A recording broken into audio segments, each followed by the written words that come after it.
Alright, bismillahirrahmanirrahim. Assalamualaikum warahmatullahi taala wabarakatuh dan salam sejahtera. Okey, apa khabar penonton di luar sana? Saya mendoakan anda semua dalam keadaan sihat-sihat sejahtera. Okey, baiklah, pada hari ini 14 Januari. Okey, 2021 bersamaan dengan hari Khamis dan juga bersamaan dengan 1 Jamadil Akhir 1442 Hijrah. Maknanya kita dah hampir ke Ramadan tak lama dah, berapa bulan lagi 3 bulan lagi macam tu. 3 bulan ni. Ya. Jadi sebelum kita pergi kepada topik kita pada hari ini, iaitu trilogi yang terakhir, trilogi siri 3. Okey. Jadi suka saya ingin mengingatkan kepada penonton luar sana supaya anda boleh follow dan juga ikuti kita punya semua saluran media sosial, okey, seperti kita ada Facebook, kita ada Instagram, okey, kita ada YouTube dan yang baru kita ada TikTok. Okey, saya minta jasa baik tuan-tuan dan puan-puan untuk mengikuti Unicad Mimet Official dalam semua channel sosial media yang kita ada. Jadi tolong follow, like and share. Dan suka cerita saya ingin ingatkan sekali lagi. Okey, pengambilan bulan Januari masih dibuka, semester Januari masih buka lagi untuk kemasukan di peringkat diploma dan juga ijazah. Alright. Jadi suka cerita saya ingin sebelum kita pergi kepada dua orang tetamu undangan kita pada hari ini tuan-tuan dan puan-puan sekalian. Kalau yang masih mengikuti kita di Facebook, ada beberapa pengumuman penting yang boleh kita boleh ikuti. Yang pertama, kepada semua staf dan juga pelajar Unicad Mimet dan juga pelajar Unicad keseluruhannya, kita ada pertandingan mereka logo. Logo untuk kafe hadiah pertama 500. Jadi bolehlah. Semua boleh masuk tu. Semua boleh masuk. Staf dan pelajar. Okey, dan yang kedua, banyak tu. Dan yang kedua, kita ada pengumuman tahniah kepada alumni kita alumni kita dulu, iaitu saudara Syahradi Libiki ini daripada Sarawak ni, orang Sarawak ni. Student DME dulu. Student kita alumni kita di diploma dan juga bachelor. Kerana beliau diundang oleh pihak RTM. Okey, untuk ikuti bicara Kupa Kopi, kerana Biki ni dia ada buka resort Resort bambu kan. Resort bambu. Kalau mana-mana yang berkesempatan, okey, boleh buka TV1 hari Selasa minggu depan waktu petang, 2 petang hingga 3 petang. Okey. Itu, dan juga segala info anda boleh layari kita punya semua sosial media Okey. Baik, berbalik kepada topik kita pada hari ini Okey, saya ingat tidak terlewat lagi untuk saya mengucapkan selamat datang kepada dua orang tenaga pakar tenaga pakar dan juga pengajar di kampus Unicad Mimet. Okey, di sebelah kiri saya iaitu Encik Farouk Khan ini bukan Shahrukh Khan ke Salman Khan ke. Ini Encik Farouk Khan Hassan. Okey, merupakan Melayu. Okey, merupakan seorang tenaga pakar kanan di Unicad Mimet dan pengurusan beliau adalah kejuruteraan Marine. Selamat datang Encik Farus. Terima kasih atas jabatan. Dan seorang lagi yang tidak kurang hebatnya, okey, Cik Izwan muka sentiasa awet muda. Okey, salah seorang juga tenaga pakar kita dalam bidang kejuruteraan Marine. Alright. Jadi terima kasih kerana sudi memenuhi undangan Sembang Konti Unicad Mimet. Jadi terus saja kepada kita terus straight forward kepada kita nak berkongsi pengalaman daripada Encik Farouk Khan dan juga Encik Izwan berkenaan pengalaman mereka. Okey, bagaimana mereka ni boleh orang kata terjebak memilih bidang kerjaya. Terjebak sama ada dipaksa atau terpaksa ke dan juga pengalaman. Jadi kalau ada siapa-siapa yang ingin menanyakan soalan, jangan lupa kita ada sosial media di sini di Facebook, anda boleh nyatakan soalan dan tim kita akan menyiarkan untuk saya tanyakan, saya sampaikan kepada mereka berdua ni. Okey, jadi soalan saya yang pertama.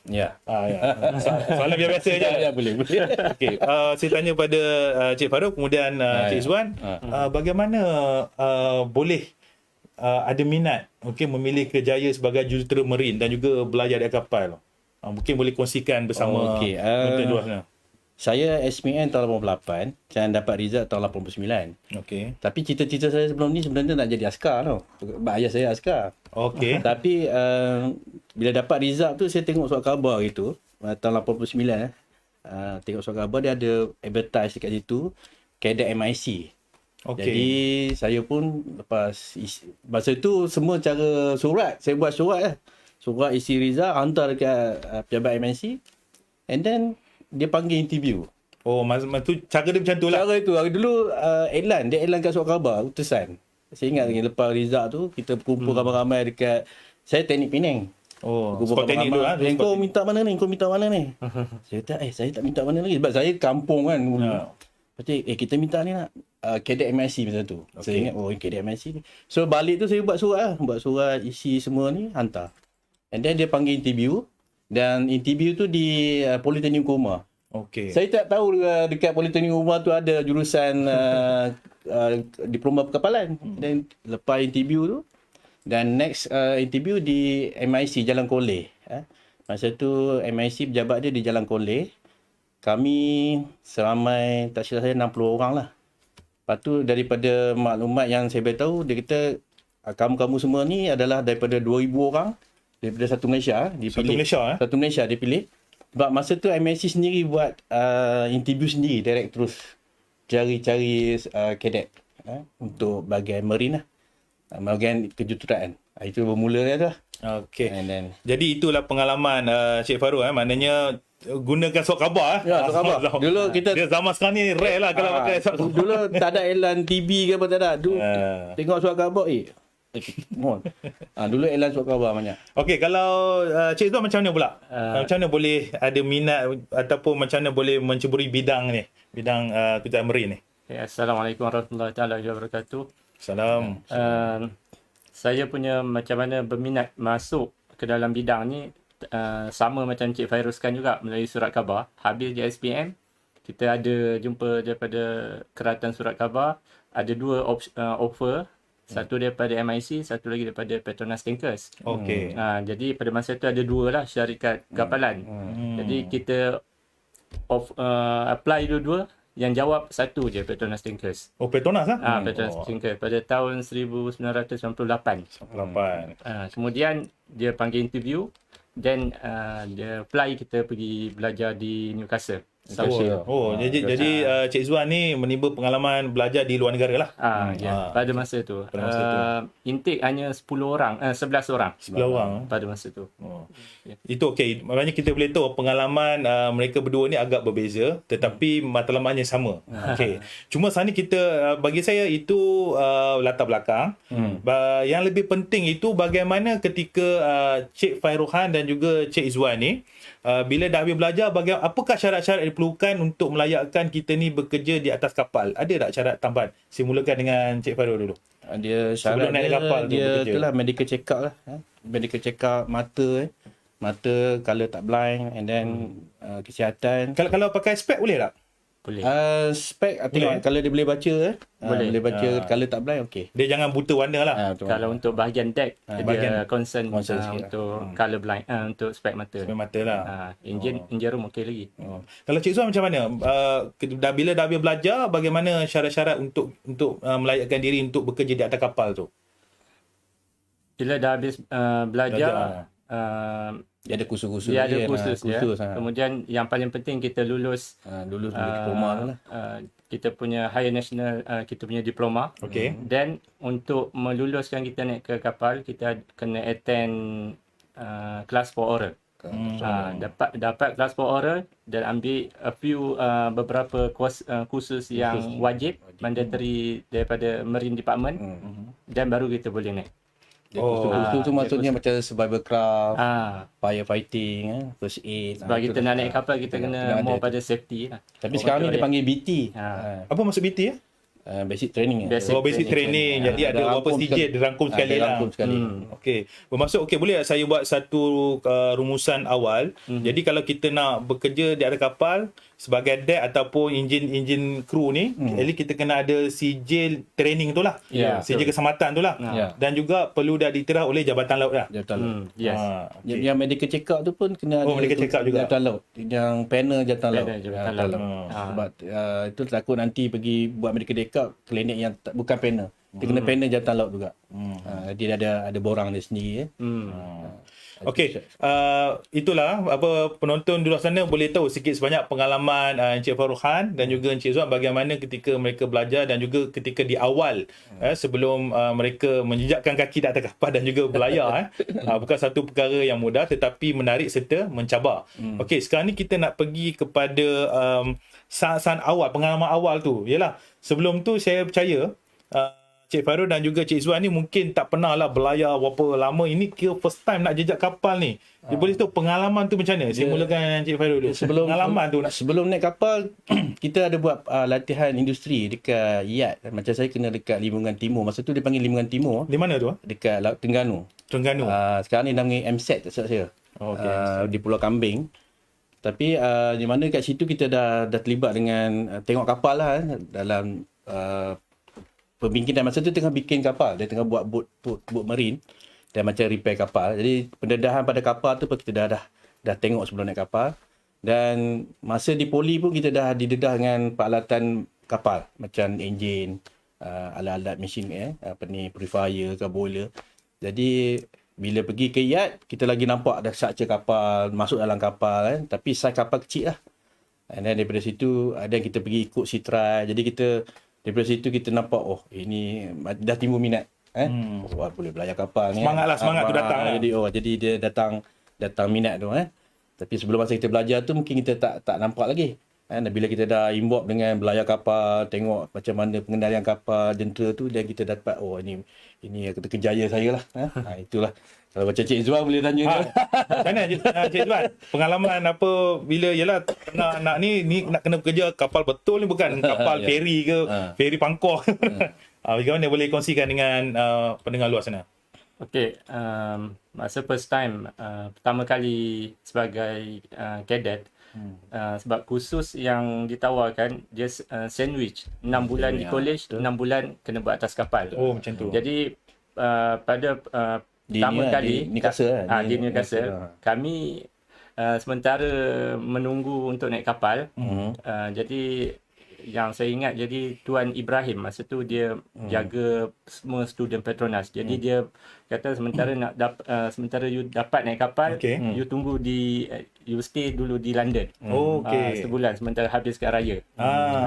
Jadi duduk kat London sebulan, dia bagi satu apartment duduk. Itu tahun bila tu? Itu kalau tahun 98. 98 tahun 98 duduk.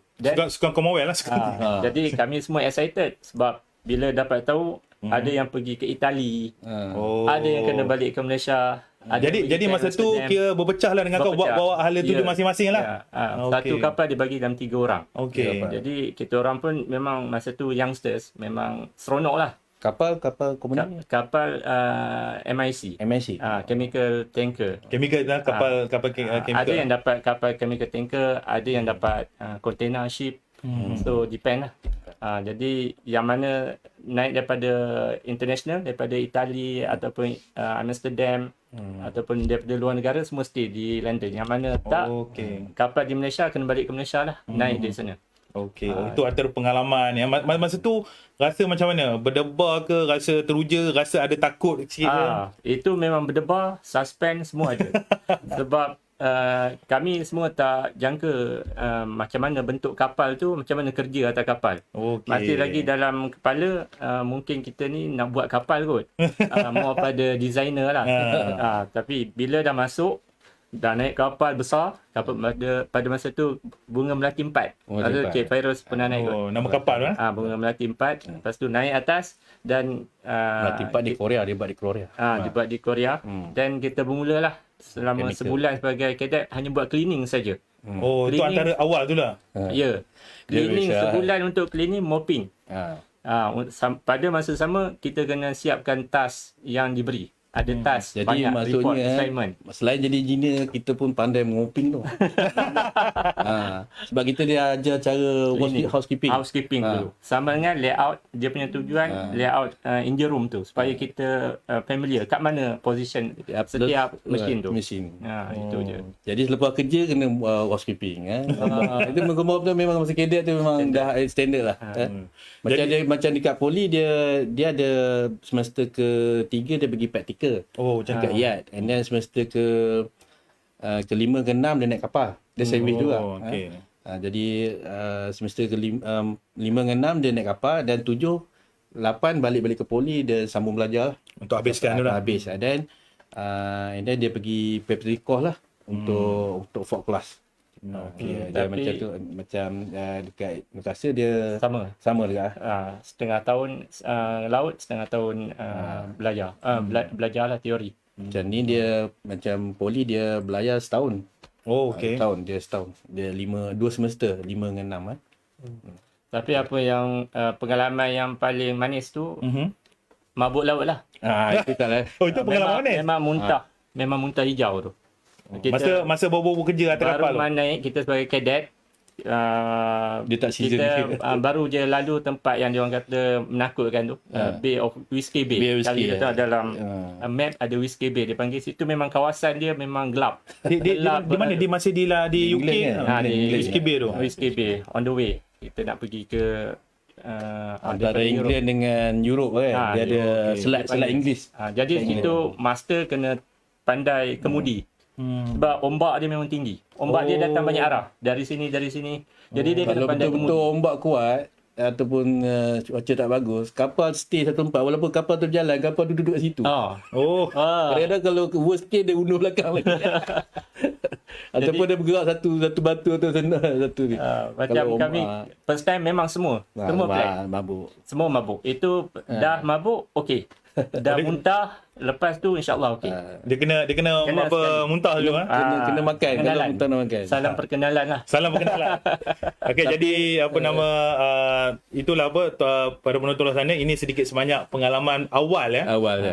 Okey, sekarang ni kita masuk kepada pengalaman Cik Fairul dan juga Cik Izwan, bagaimana ketika mereka bekerja. Mungkin saya nak mulakan dengan Cik Fairul dulu.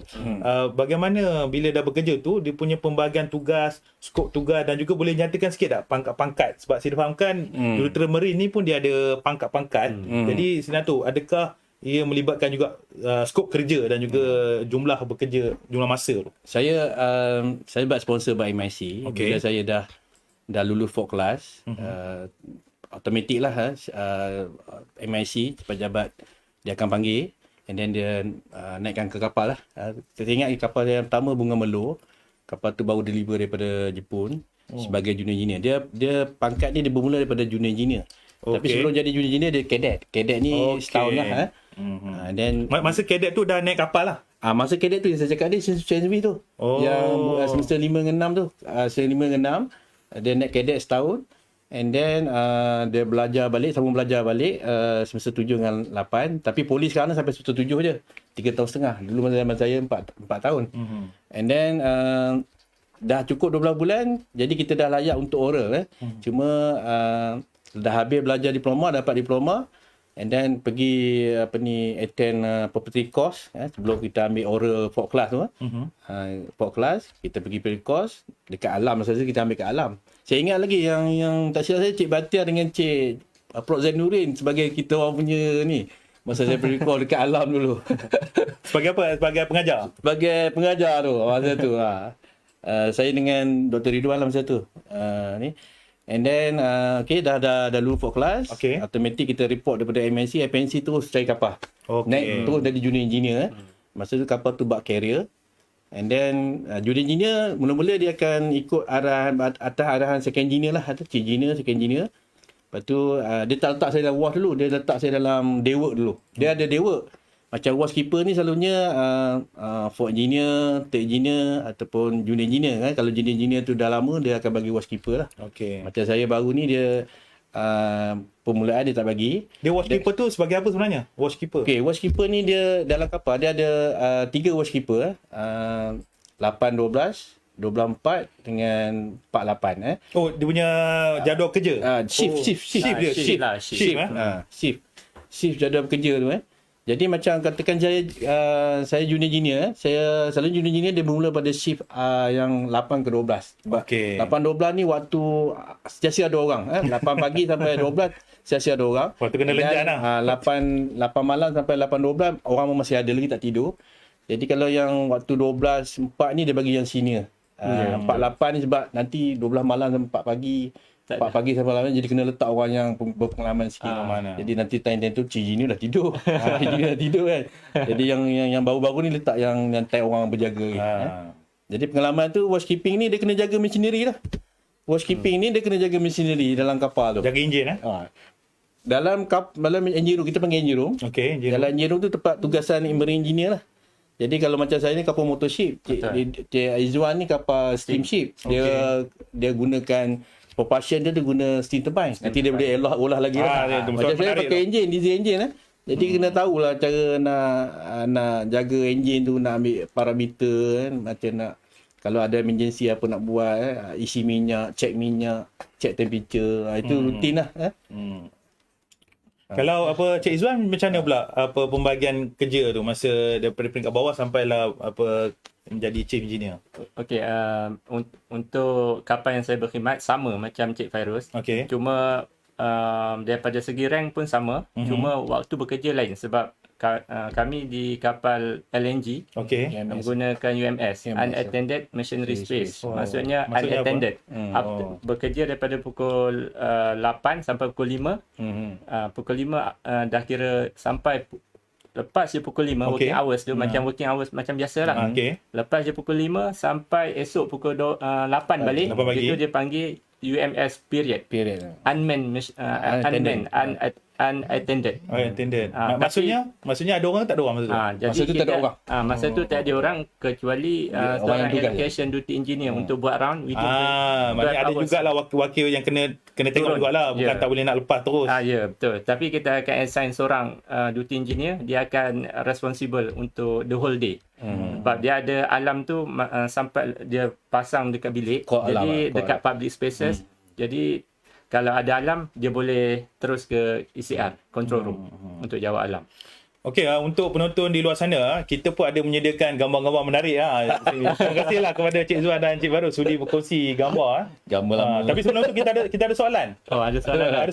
Ada soalan dah daripada saudara Muhammad Faizal Muhammad Yusof. Okey, terima kasih kerana saudara Faizal bertanya. Soalan beliau adalah macam mana nak kerja kapal dan ada saluran yang perlu saya ikuti? Ini mungkin saya serah pada Cik Fairuz dulu kot untuk respon. Macam saya dulu, dia sponsor by company kapal. Macam UniKL ni, banyak kebanyakan sudah masuk melalui direct to UniKL. And then nak kerja kapal ni, dia kena, maksud saya dia kena pergi cari syarikat kapal lah. Mohon untuk jadi cadet.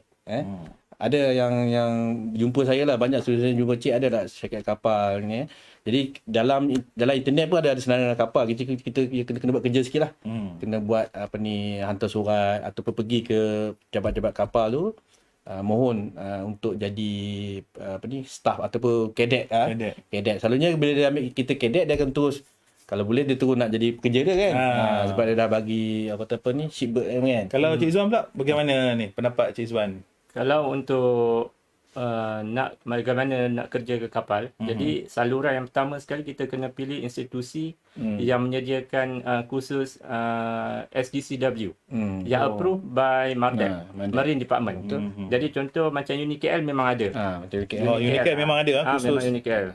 So kedua, lepas dia let's say dia ambil diploma ke ataupun degree, dan dia kena attend. Dia habis yang teori ni, dia kena attend class for oral. Dia kena buat sea time dulu. Sebelum dia pergi ke attend class for oral, dia kena complete sea time selama setahun atas kapal. Itu training dia lah. Jadi student kena cari dekat perlu dapatkan kapal. Macam soalan ni dia tanya macam mana nak kerja kapal. Kerja tu macam mana? Nak jadi engineer ke atau nak jadi bagaimana? Dia ada bahagian kru.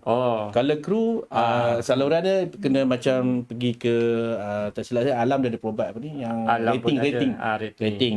Kalau macam nak jadi engineer, kena pergilah SCCW je, macam UniKL ada diploma marine engineering bachelor. Maknanya UniKL MIMEK kita ni lah ada menyediakan ada kan. Jadi adalah tempat yang tepat. Lepas tu memang kalau dekat MIMEK ni memang mudah nak masuk. 3 kredit dah boleh masuk lah. Jadi 3 kredit, jadi kita alu-alukan lah yang mana yang bakal-bakal yang bekas-bekas ni yang SPM tu kan. Yang dah ni datang beramai-ramai. Jadi untuk penonton di luar sana, okey, jadi anda juga boleh jadi yang bakal menghadapi SPM ataupun sudah ada keputusan SPM, jadi boleh mohon untuk belajar di kampus UniCare MIMAC, khususnya di pengambilan bulan Januari. Okey, kerana kita juga menyediakan peluang belajar sebagai jurutermerin dan kursus kita diiktiraf oleh Jabatan Laut seperti yang Cik Zuan sebut, ada kursus STCW okey. Jadi kita juga saya akan sering ulang perkara ini, dan juga UniCare ini sebagai institusi di bawah MARA. Jadi bagi Bumiputera, okey, anda layak untuk menerima pembiayaan MARA, okey, dan itu termasuk kepada yuran sara hidup dan juga yuran pengajian. Dalam sara hidup dan juga yuran pengajian. Jadi itu kelebihan jika belajar di UniCare MIMAC. Oh, kita ada soalan lagi. Saya baru nak tanya pengalaman kerja, tak ada Boleh saya jawab ni? Wah, dia jawab. Cik Virus. Okey, saya bacakan soalan dulu. Bekas pelajar politeknik. Encik daripada saudara Muhammad Najmuddin. Pembelajaran di UniKL sama tak macam di Politeknik Ungkoma dan juga Alam? Bagaimana kalau tak lepas rezeki? Okey, ni mungkin Cik Faru boleh respon soalan ni. Macam belajar marine engineering ni, saya rasa kat PUO ke Alam MIMAC ke sama dia punya syllabus ke. Sebab dia ikut SCCW 7.04. Maknanya international punya international. Dia syllabus. Sebab kita ada badan pemantau tu, Jabatan Laut tu Jadi kita kena, macam saya sebagai PC, syllabus yang kita nak buat tu kena follow exactly SCCW 7.04 untuk diploma. Kalau bachelor 7.02 untuk bachelor. Jadi dia punya syllabus sama, cuma orang kata facility. Macam poli, facility dia semuanya ada juga design engine tapi facility dia mungkin berbeza sikit lah. Jadi yang tenaga pengajar pun marine engineer juga. Sebab saya tengok dekat PO pun bekas marine engineer juga. Dekat sini pun marine engineer juga. Dekat Alam pun marine engineer juga. Jadi tak lari pada saya lah daripada satu ni. Jadi kalau dia tak lepas exam, fail kelas oral, tak jadi masalah. Sebab dia boleh receipt balik. Okay. Dalam period dia boleh attend receipt balik ataupun attend preparatory course. Balik. Then dia boleh ambil balik. Benda tu saya rasa tak menghalang untuk jadi pelayar. Sebab actually Jabatan Laut Malaysia very macam mana courage untuk kita jadi seafarers. Okey. Jadi kami kalau dekat MIMAC ni, macam saya, Cik Fairuz Khan, kami memang tunggu lumus. Memang encourage student supaya nak jadi apa? Jadi kita akan galakkan diorang supaya jadi jurutermerin. Sebab saya difahamkan dalam keadaan sekarang ini, saya difahamkan untuk anak-anak tempatan ni masih lagi ada peluang yang cerah untuk melibatkan diri dalam sektor perkapalan. Saya difahamkan lah. Masih kurang lagi. Masih kurang lagi Masih kurang in demand. Sebab saya difahamkan apabila pengalaman Cik Farah juga Izzuan, apabila bekerja di atas kapal, walaupun kapal tu milik kepada syarikat Malaysia, tapi saya difahamkan ada pekerja warga asing betul. Jadi boleh ceritakan pengalaman Cik Farah juga bekerjasama dengan warga asing ni, sebab tak sangka pula Macam saya cadet dulu, MSc dulu dia banyak macam chief engineer, captain ataupun engineer daripada bahasa asing Pakistan, Filipin. Masa saya dulu cadet, chief engineer Pakistan. Cuma second engineer seorang je Melayu. Port engineer pun pakai Indonesia juga. Jadi MSc itu pada tahun 90-an tu dia cuba nak Malaysianize kan. Nak Malaysian, masa dia nak meramaikanlah anak-anak Malaysia ni. Engineer tu ke rakyat perempatan. Jadi sebab itulah kita MSc dia cari sponsor lah. Jadi memang tak silap saya, kita syarikat kapal kita kat Malaysia ni masih lagi kekurangan anak tempatan lah. Cuma kita minta syarikat kapal kat luar tu berilah peluang pada pelajar-pelajar kita daripada MIMAC, daripada mana ni, untuk buat latihan di atas kapal. Dia salah satu supporting yang penting lah pada saya. Syarikat kapal kena ambil serius lah benda ni sebab kalau tidak daripada still lagi daripada negara luar ni, daripada pekerja-pekerja dari negara luar akan memenuhi industri kita. Betul. Kalau boleh kita peluang pekerjaan ni dipenuhi oleh warga tempatan kita, dan duit aliran tu dalam Malaysia. Tak keluar-keluar kan. Macam mana yang Cik Zuan pula pengalaman dengan warga asing bekerja ni di atas kapal? Sebab saya faham pun bila Cik Azwan dah menjadi engineer kelas tinggi pun Cik Azwan diminta untuk mengajar pula warga asing dalam kapal. Betul. Ya, kita pun ada sediakan gambar. Mungkin sementara Cik Azwan berkongsi pengalaman, mungkin tim kita boleh menyiarkanlah gambar pengalaman beliau bekerja di atas kapal. Jadi silakan Cik Azwan. Daripada tahun selepas 3 tahun grad, jadi 98 sampai ke 2001. 2001 saya start bermula sebagai junior engineer di kapal tenaga. Kemudian pada masa sama kami teruslah sampai by rank kita akan ada promotion sampai ke third engineer. Okey. Pada masa tu untuk skop kapal LNG saja, MIC masih lagi daripada top rank, masih diisi oleh foreigners. Maksudnya daripada Scottish, Walaupun kapal Malaysia ni? British ya. Kita ni hire. Kita menyewa diorang daripada Shell, British Shell. Untuk orang panggil buat transfer teknologi lah untuk train anak kapal. Jadi kita ni yang dah belajar yang Malaysian, one day akan replace diorang ni.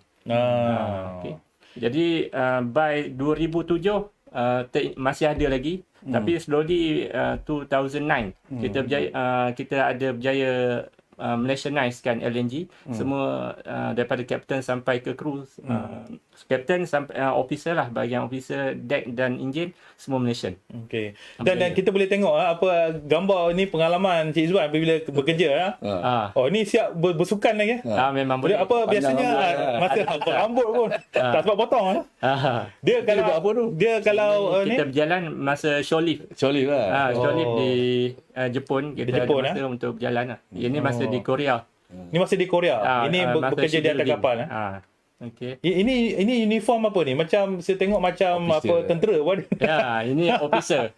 Bila kita ada satu event yang besar, contohnya macam ship delivery ataupun ada orang kenamaan datang naik kapal kita, so kita kena raikan dengan memakai uniform lah. Standard uniform. Ni pun ada bergambar sebelah ni orang Arab ni Arab. Itu student Yaman. Oh, itu sebabkan Cik Izwan pun diberi amanah untuk mengajar mereka student ni. Bila dia jadi second engineer, bila ada cadet tu bagi kita punya pelatih lah, kita kena train dia lah. Ya. Oh, ni siap ada ketam tadi ada ketam. Itulah. Ini bukan ketam Malaysia ni kita nak betulkan pendapat. Tak semestinya kita bila kita jadi jurutera marine, tak semestinya kita belayar all the way. Dia akan bagi peluang kita untuk macam poin yang menarik ni, attend factory acceptance test. Bila kita tengah cuti ni dia akan call, you berminat tak nak pergi factory acceptance test ni? Contoh di Korea saya duduk seminggu di sana untuk handle witness ballast water management, nak install atas kapal. Jadi kalau ada certain thing tu macam dry docking, kapal ada berlabuh lah. Di atas lah, dinaikkan di atas ataupun shipbuilding.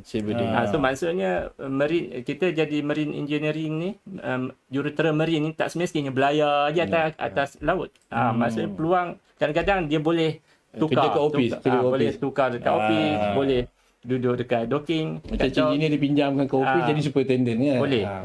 Maknanya bukan bekerja di atas kapal saja lah. Maknanya peluang ini cerah di daratan pun boleh. Dia fleksibel. Maksudnya kita ingat dia jadi jurutera marine duduk kapal dekat engine room je. Kita boleh pergi jauh lagi daripada situ. Maksudnya bila dia dah jadi engineer, peluang dia untuk di darat tu peluang banyak. Second engineer ini yang saya pergi ni, saya attend masa kita tengah belayar. Tengah sebagai jurutera marine. Tapi bila kita cuti dia akan call kita sama ada you are minat ke tak.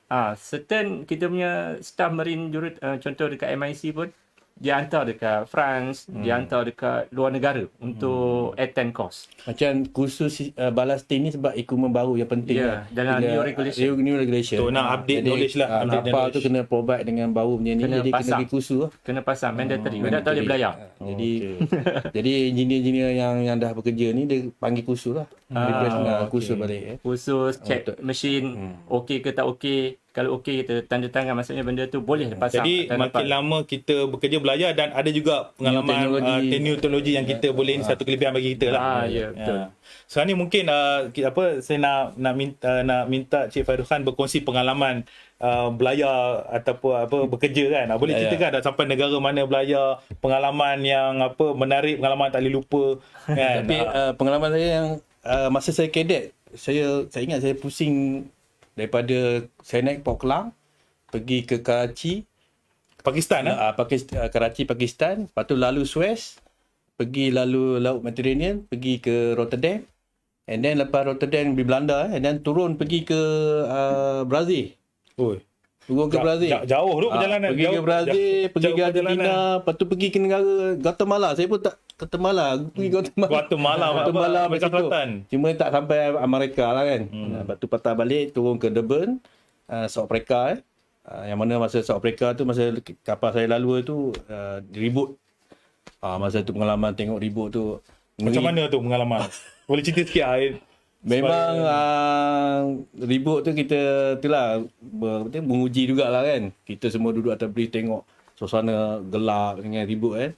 Tapi jangan risau, sebab kapal tu pun dia ada kapten pun pengalaman dan kita pun well prepare lah kalau ada emergency apa kan. Yang boleh betul enjin tu. Enjin kena jaga. Enjin sentiasa ni lah. Kita itulah enjin tu, engineer kena make sure kena tak mati lah, tak stop lah. Kalau stop nanti kapal tu undur belakang.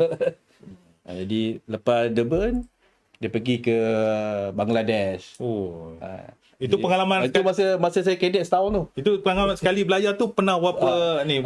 Satu kapal, saya ingat Bunga Selasih, pasal tanker kapal tu. Dia pasal tanker ni kapal bawa minyak kelapa sawit. Dia ambil minyak kelapa sawit. Minyak masak ni, minyak masak. Minyak yang tak proses lagi lah, minyak sawit tu. Dia hantar pergi Karachi, and then hantar pergi Rotterdam. Lepas kosong, dia keluar daripada Rotterdam Belanda tu, dia bagi clean tanker, cuci tangki tu. Dia turun pergi ke Argentina, dia ambil minyak bunga matahari.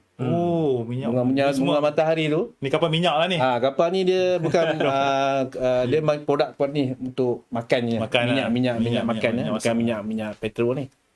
Jadi bunga matahari wangi, satu kapal wangi. Pengalaman ni lah. Kalau bawa klorok, semua bawa klorok. Kalau Cik Zuan pula mungkin boleh kongsikan pengalaman belayar. Ada soalan. Ada soalan lagi? Kalau dah tak nak kerja kapal, boleh kerja apa? Ini saya student kita. Okey, mungkin boleh Cik Zuan dulu. Okay. Lepas tu kita pergi ke Cik Fairuz. Kalau tak nak kerja kapal, boleh kerja apa? Okey. Terima kasih yang bertanya. Terima kasih. Ini soalan yang baik. Okey. Sebelum ni, macam saya sendiri, ingat kalau kerja kapal kita macam dah tak ada peluang kerja di darat.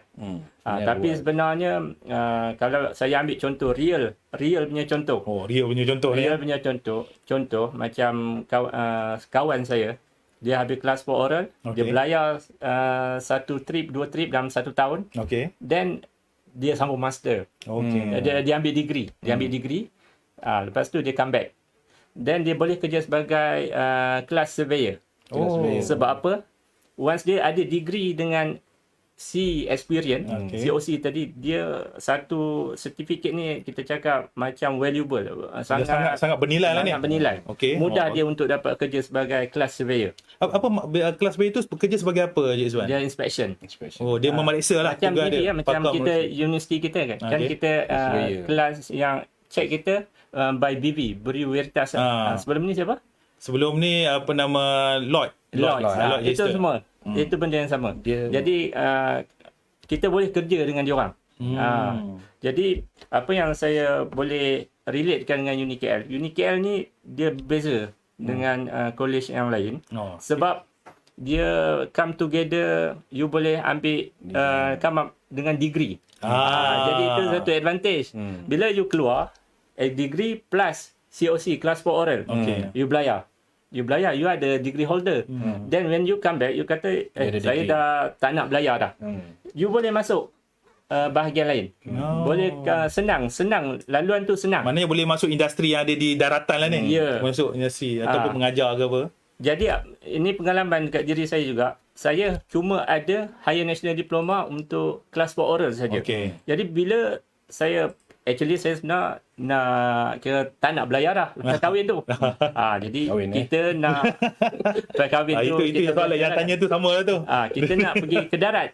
Tapi dengan kelas for oral tanpa degree ataupun kelas for oral ataupun kelas 2 oral, kelas 2 peringkat kedua jurutera dengan tanpa degree susah untuk kita penetrate untuk dapat kerja masuk darat. industri lah. Jadi pendekkan cerita yang member saya tu, kawan saya, dia masuk orang lain semua keep belayar. Dia je quit. Dia je quit belayar, dia sambung setahun sebab bila kita habis college, kita boleh sambung setahun untuk dapat degree. Okay. Jadi dia berjaya dapat degree tu, then dia kerja sebagai class inspector. Lloyds ke ABB, saya tak sure. Then sekarang pada umur 35 dia dah jadi manager. Dia dah masuk bahagian managerial asset value untuk offshore punya. Okay. Yang kami ni masih belayar lagi. Itu kita nak bezakan. Kalau soalan tadi, jangan risau sebab apa tak dapat kerja, sebab pergi kerja untuk naik kapal untuk dapat experience. Tapi once you dah ada experience, you dah ada degree, then you boleh apply. Actually, especially for BV, Lloyds, ABB, semua kelas. Penilai. Syarikat surveyor lah. Ya, sebab dia tengok, you come up together, you are different. Compare dengan orang lain. Itu saya nampak. Dan tak silap saya di kampus Unicare MIMEC ni, kita salah satunya institusi yang ada menawarkan program peringkat degree untuk marine engineering mungkin di tempat lain tak ada di negara kita. Rasanya ini pertama di Malaysia. Pertama. Jadi kalau yang siapa-siapa saja di luar sana ini menyambung pengajian, kita bukan saja ada diploma kejuruteraan marine, tapi kita ijazah juga itu pertama kali di negara kita ni. Sebab saya ada 2015 sebab saya nak kongsi sikit pengalaman saya jugalah. Kita kalau Cik Fahrul dengan Cik Izwan masih ingat, kita ada pelajar kita daripada Tanzania, Caca. Caca ni merupakan antara batch awal yang ambil ijazah kejuruteraan marine. Kan? Jadi saya tanya beliau kenapa belajar di Unicare MIMEC. Dia kata bila dia cari tu kursus tu, dia kata kat Unicare je yang ada peringkat ijazah sarjana muda kejuruteraan marine ni. Paling tak ada. Jadi dia tertarik. Jadi saya pun Sani, beliau pun dah tengok di Facebook beliau, Caca pun dia dah balik dah kerja di negara beliau sebagai jurutera marine. Boleh saya ulas sikit tentang Bachelor Marine Engineering ni. Bachelor Marine Engineering ni adalah gabungan SCCW 7.04 dengan 7.02. Okey, masa kami belajar dulu diploma Marine Engineering, yang mana dia cover 7.04 je, syllabus dia untuk watchkeeping. Okey. Tapi bila Unicare decide nak buat Bachelor Marine Engineering, kita ambil SCCW 7.04 ni, yang mana 7.04 ni sebenarnya label second class dengan first class. Okey. And then kita jadikan dia dalam bentuk degree. Degree khusus lah. Degree. Jadi yang mana yang student yang ambil Bachelor Marine Engineering ni, bila dia dapat bachelor, nanti dia nak katakan dia berminat naik kapal, dia kena juga belayar cadet sebagai 12 bulan. Okay. And then dia time lah. Orang yang Cik Zuan kata dia kena pergi kat oral port class. And then dia pun belayarlah kapal sebagai marine engineer. Dulu tak silap saya 18 bulan. Yang saya dengar baru-baru ni kata 12 bulan. 12. Bila 12 bulan dia dah layak untuk duduk oral second class. Sebelum first class dia boleh duduk second class. Menarik ni. Second class Jadi tapi duduk oral. Tapi untuk duduk oral, apa yang kita dah bincang dengan Jabatan Laut, dia kena ada replacement cost. Replacement cost lah. Maksudnya mungkin sebulan atau 2 bulan. Mungkin itu salah satu yang mungkin kita kena bincang lah. Yang kita kena bincang untuk yang mana yang ex-student BME ni, yang mana nak pergi oral, kita akan buat replacement cost untuk prepare dia untuk pergi oral second class. Okay. Bila dia katakan dia lulus second class, and then dia pun naik kapal and then dia dilantik jadi second class lah, second engineer. Okay. And then dia belajar sebagai second engineer tu, dia kena ada sea time 12 bulan. And then dia kena pergi oral sekali lagi. Dengan Jabatan Laut. Sebab yang bagi COC ni Jabatan Laut. Oral ni Jabatan Laut. Yang mengiktirafkan khusus ni ada Jabatan Laut. Yang oral. Tapi yang buat preparatory course ni institusi kita lah. Masing-masing. Sebab kita yang keluarkan Bachelor Marine Engineering, so kita kena be prepare untuk ni lah. Jadi maksudnya jika kalau ada pelajar tu dia ambil ijazah kejuruteraan Marine ataupun diploma disambung ijazah, jadi itu merupakan satu peluang untuk mereka ni untuk cepat naik pangkat ke macam mana? Dia punya sebab tadi saya tengok dia dia tak perlulah nak pergi macam saya dulu dengan Izwan nak jadi second engineer kena pergi ambil kursus yang ke alam je yang produk. Kita panggil preposi posi kita dulu zaman saya dulu dia tak combine, dia panggil second class. Kena pergi belajar 3 bulan setengah lepas tu lulus, lepas tu pergi oral dapat second class. And then nak ambil first class kena pergi belajar lagi 3 bulan lebih kan. Tapi yang baru ni dia combine second class dengan first class combine. Saya 6 bulan 6 bulan combine ke asing? Saya combine 6 bulan. 6 bulan. Zaman saya dulu dia asing lagi.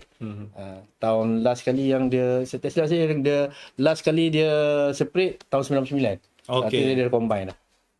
Yang perubat tu kat alam lah. Jadi yang nak cerita yang pasal BME ni, kita dah ada Bachelor in Engineering. So dia tak perlulah pergi ambil sebab dia dah ambil dah. Dah termasuk 002 dia dah ambil dah. Itu dia punya advantage dia. Jadi cuma dia kena attend preparation course untuk preparation untuk pergi oral second class tu. Oral second class. Cik Farouk, kita ada soalan lagi daripada ini ramai orang tanya soalan ni hari ni. Jadi pada saudara Faiz Asri, terima kasih saudara Faiz. Soalan beliau, dalam situasi pandemik ini, adakah kapal masih berlayar? Masih berlayar. Okey, tuan. Kapal masih berlayar Saya masih lagi berhubung rapat dengan kawan-kawan saya yang masih berlayar. Jadi aktiviti berlayar masih tak stop. Diteruskan sebab kita ni in demand. Kalau tidak kita terputuslah bekalan betul kan? Macam-macam semua. Jadi dia cuma follow dia punya SOP. Jadi bila nak pergi 14 hari kuarantin, lepas tu dia naik kapal terbang pakai special suit. Kemudian sampai point dia sebelum di mana kapal tunggu tu, dia tunggu lagi 14 hari lepas tu baru dia naik. Sama juga bila dia balik ke darat pun sama juga, dia stay juga 14 hari. Jadi aktiviti ni masih berjalan, still in demand. Kalau nak kata saya nak relatekan sekali lagi dengan situasi pandemik. Situasi pandemik kalau kita lihat untuk kerjaya ataupun karier lain, semua banyak kita dengar kena resign, kena buang kerja. Tapi saya yang dah setahun lebih dekat Unicap sampai sekarang masih lagi dapat offer untuk belayar kapal. Naik kapal lagi. Kapal lagi. Jangan tinggalkan kami. Tak cukup.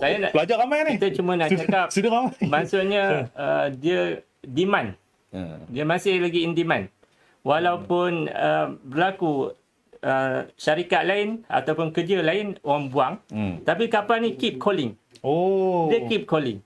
Jadi tambah pula yang ada pengalaman dan juga kelayakan dia keep calling. Lagi dia daripada international. Kita dah habis dengan MIC, tapi tetap daripada syarikat lain. Syarikat lain pinang kita Pinang dia tanya. Itu yang saya nak cakap, walaupun berlaku apa-apa, kapalan ni kita cakap dia kukuh. Memang kukuh. Memang saya faham kan, kalau penonton luar sana kalau boleh buka kita punya Facebook, scroll down balik, kita ada kat sesi ni tentang isu ekonomi dan pandemik tentang kapal ni. Dan kita punya dekan kita Profesor Komandan Amin, beliau menjelaskan bahawa dalam situasi pandemik ni kapal mesti berlayar.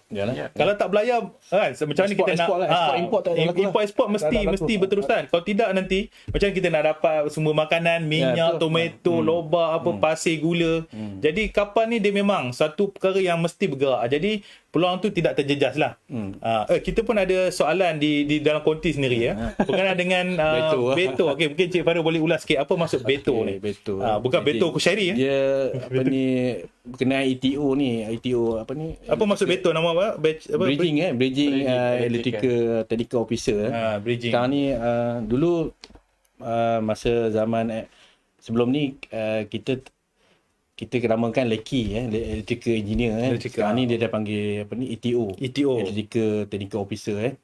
Yang mana dia kena 1 kV jadi yang mana ni Jabatan Laut lah. Jabatan Laut mensyaratkan tiap-tiap kapal kena ada ETO officer. Maknanya dulu kita ada marine engineer, sekarang ni kena ada ETO juga untuk kapal ETO yang tertentu lah. Jadi setiap kapal dia ada electrical engineer, kita panggil LEKI kan. Tapi sekarang ni dah di syarikat kapal yang besar-besar dia kena ada ETO. Sebab electrical kuasa dah tinggi kan.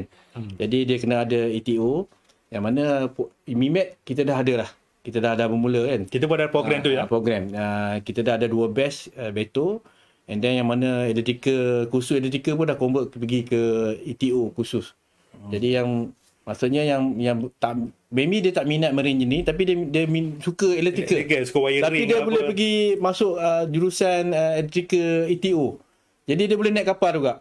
Tapi kerja dia jaga wiring electrical city lah, power dalam kapal Jadi maksudnya masuk sini macam saya dengan ni marine engineering, tapi yang ETO ni dia electrical engineer lah. Tapi mereka pun naik juga kapal, bertugas di atas kapal. Bertugas atas kapal. Gaji pun menarik juga. Besar juga gaji dia. Dia memang ada satu rank, satu position.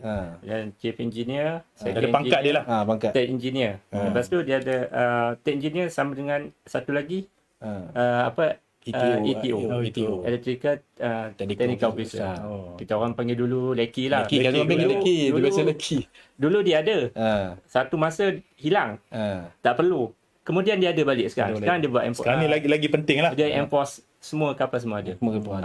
Jadi ini khusus khas lah cara shortcut untuk naik kapal. Mana tak salah saya kita dah 2 batch kita dah buat Beto ni, program Beto ni yang mana bekas student kita yang nak naik kapal sebagai ETO officer, dia datang 3 bulan tak salah saya, 3 bulan ambil kursus Beto ni, yang mana dalam syllabus Beto ni pun dia ada SCCW tak salah, saya terlupa dia punya kod tu dia ada syllabus dia yang Jabatan Laut dan dipantau oleh Jabatan Laut. Jabatan Laut sendiri pantau. Dia punya soalan periksaan pun Jabatan Laut yang check. Memang begitu menekankan 7.08 SCC 7.08. Ini kena belayar kena belayar ada time macam transport. Dia ada sea time. Dia kena naik sea time. Jadi dia kena naik sebagai cadet ETO. Cadet ETO dulu. Cadet ETO. Berapa lama? 12 bulan tak salah. Sama juga. 12 bulan. Dia boleh naik balik lah. Jadi dalam kesempatan ni kita promote juga lah kan. Sebab ni pun salah satu bidang pekerjaan di kapal. Dan dekat MIMET pun ada khusus Beto ni ATO ni. Cik Farul, Cik Zuan, kita ada soalan lagi. Banyak betul soalan hari ni Mana Zul? Okey, daripada student kita. Kalau dah habis belajar senang tak dapat kerja? Oh, ini soalan semua orang suka ni. Ini tadi saya dah jawab. Tadi dah jawab dah. Okey, soalan lagi. Muhammad Hazim Subuki ni. Adakah cara dari Unicam MIMET untuk pelaut yang ada first class COC atau second class COC untuk dapatkan sertifikat bertaraf ijazah sebagai education document? Ini soalan soalan untuk dapatkan sertifikat bertaraf ijazah Dulu masa zaman saya dulu, kalau siapa yang dapat second class dan first class, dia equivalent to degree. Kalau pergi ke GPA lah, dia dapat equivalent. Tapi dah diberhentikan. Tapi yang baru-baru ni saya fahamkan yang ada e-tech punya ni, insyaAllah lah. Saya pun tak berani nak cakap boleh dah betul dah jadi tak jadi sebab kita tunggu. Mungkin yang ada second class dan first class ni akan dapat degree. Boleh di convert lah. Dia dapat ni. Tapi belum disah lagi lah. Okay. Jadi Cik Farul dan juga Cik Zuan, kita ni dah hampir ke penghujung. Tak sangka mungkin saya mungkin minta jasa baik Cik Farul dan juga Cik Zuan, mungkin ada kata-kata perangsang kepada pelajar kita dan juga penonton di luar sana berkenaan dengan kita punya program kita dan juga bidang kerja sebagai jurutera marine dan juga electric technical officer ni. Mungkin mulakan dengan Cik Farul dulu. Saya ada baca semalam daripada mesej daripada kita punya ni. Dia kata employee MIMET 93%, 94%. Mana kadar keboleh pasaran graduan kita maksudnya tinggi dah hampir 94% daripada kita punya jumlah pelajar kita yang employee. Maksudnya maksudnya student yang kita keluar daripada MIMET ni ada kerja.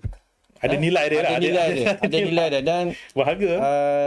Dan kursus-kursus kat sini pun bukan memang bertaraf antarabangsa lah. Memang kita pun ada pelajar antarabangsa kat sini memang bertaraf tinggi lah. Jangan risau itulah saya kata MIMET ni memang kursus-kursus bidang dia memang pembuatan kapal, design kapal yang mana teknologi dia sentiasa berubah dan upgrade upgrade. Dan itu saya Cik Zuan pula tambah Zuan. Dia fikir pada tadi ni. Untuk jurusan jurutera marine, mungkin kita sebenarnya daripada output atau produk kita sebagai jurutera marine Malaysian, jurutera Malaysia marine, sebenarnya kalau kita letak dekat international level, sama level dengan Sama level ya. Sama level. Sama level dengan Sebab, bangsa asing. saya masih ingat lagi bila saya belayar di Jepun, kami ni ada sampai di Japanese port. Jadi once of the loading master coming, dia datang naik atas kapal, dan dia tanya, where is master, where is chief engineer? Mana master, mana captain, mana Chief engineer. ketua jurutera? Itu jurutera. Dan saya cakap, yang duduk over there, sit over there. Okay. Is it? Yes. Sebab apa? Dia terkejut. Dan kita tanya, why you are so surprised? Lepas tu dia cakap, yes, So young, you're very so young. Yang so young. Yeah. Oh, Only MIC ship, saya betul. belayar MIC ship, kita ni orang Malaysia ni, wajah mungkin tak makan di tua. Jadi pada umur 35, kami umur 35, most of us dah ada chief, dah ada pangkat jadi ni ya. ketua jurutera Ketua jurutera dan juga umur 35. kapten kapal. Dan kita berjaya bawa kapal dengan selamat daripada point A to point B itu satu tanpa accident. Berjaya. Itu meningkatkan imej Malaysia membuktikan kebolehan anak tempatan. Itu satu bukti. Satu bukti lagi untuk kami ni, bila kadang-kadang bila kita dah belayar terlalu lama dengan satu company, kita cuba pula pergi ke international test pasaran. Cuba diri kita kita pergi Market, ke test market. NJCO, NJCO Enetco. Ini Arab punya kapal. Oh, kapal Pak Arab ni. Ataupun Nigeria LNG. So Nigeria banyak kita dapat feedback daripada international company.